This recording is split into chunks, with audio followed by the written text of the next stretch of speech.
Anybody else got anything new? I guess, Adrian, maybe you might be the best suited, or others in the audience, but Canadian harmonization, any sort of outlook on the timeline for when that might happen? Yeah, so I was actually just up in fabulous Yellowknife, which is the Northwest Territories last week. It was daylight the entire time I was there. There was no nighttime. They at the meeting for the Canadian Council of Motor Transport Administrators, and they were talking about it there.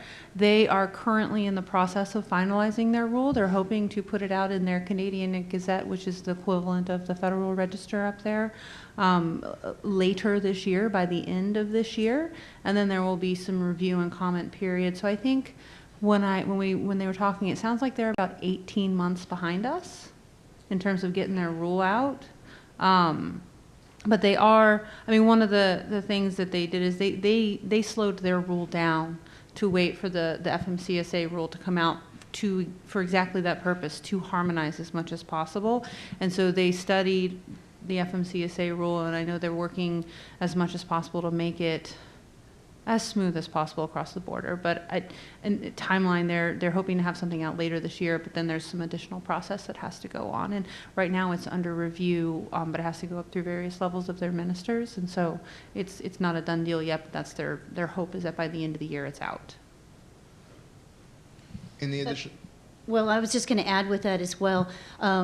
Yeah, keep in mind, I mean, I've been in discussions, with the, what do they call it, Ministry of Transportation or Transport Canada. Yeah. We've had some technical specification meetings, with Transport Canada, to where they've asked us some very specific, programming functionality questions. Why did we go with this? Why did we not go with that? So as she said, they're trying to harmonize it as close as possible. Their technical specifications are not going to mirror ours. So keep in mind that if you do cross-border, trips, you're going to need to discuss this with your provider, because, it is, rather than having two devices in the vehicle, it would be ultimately the best practice to be able to, swap, data feeds, I guess you would say, yeah. So as the way FMCSA is going to look at it, they come out with their ELD rule. Once again, it's when you're in Canada, you operate as the Canadians. When you're in the States, then you do as FMCSA states. But they are trying to keep it, like she said, close, but there will be some technical specification differences.